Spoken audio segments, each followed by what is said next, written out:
26 मार्च, 2 अप्रैल और 12 अप्रैल दोस्तों, इन 3 दिनों यूपीआई सिस्टम धड़ाम हो गया। लोगों के पेमेंट्स अटक गए। अब सवाल यह है कि क्या आपका और हमारा पैसा सुरक्षित है? सवाल है कि क्या ऑनलाइन पेमेंट करना, क्यूआर कोड से पेमेंट करना सुरक्षित है? आज इसी को आसान भाषा में समझेंगे।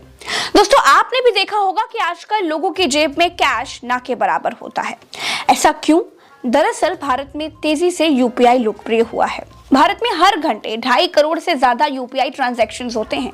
भारत में डिजिटल पेमेंट को बेहद आसान और फास्ट बनाने वाले यूपीआई की शुरुआत अप्रैल 2016 में हुई थी। दोस्तों, महज 9 सालों में ही ये हमारी जिंदगी का सबसे जरूरी हिस्सा बन गया। देश भर में हर रोज करीब 60 करोड़ यूपीआई ट्रांजैक्शन के जरिए करीब 80,000 करोड़ रुपए का लेन देन होता है। आमतौर पर यह सर्विस बिना किसी रुकावट के चलती है। हालांकि पिछले 15 दिनों से 3 बार अचानक यूपीआई की सर्विस डाउन हो गई। इस दौरान यूजर्स को पैसे के लेन देन में देरी हुई या फिर पेमेंट फेल हो गया। दोस्तों, यूपीआई एक डिजिटल रास्ता है जिससे आप मोबाइल के जरिए अपने बैंक से किसी और के बैंक में तुरंत पैसे भेज सकते हैं।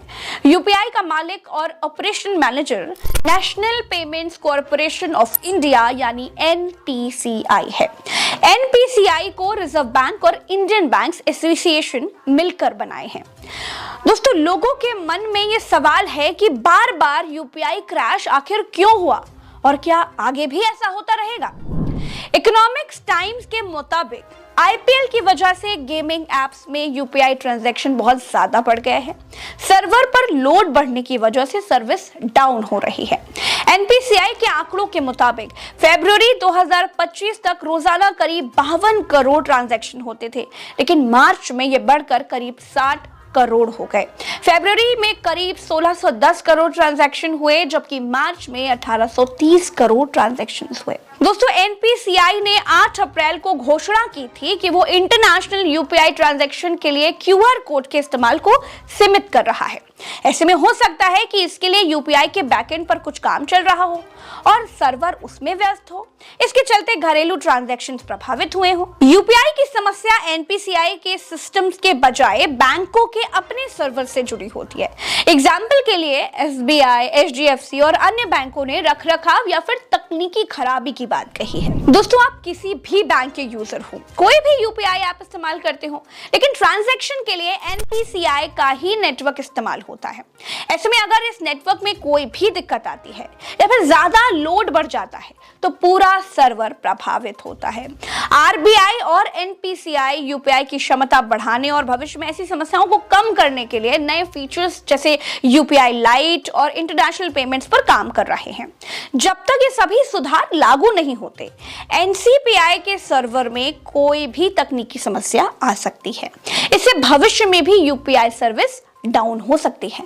जानकारों का कहना है कि सर्वर डाउन होने से, यूपीआई क्रैश होने से आपके बैंक बैलेंस पर कोई फर्क नहीं पड़ेगा। आपका पैसा सुरक्षित रहेगा।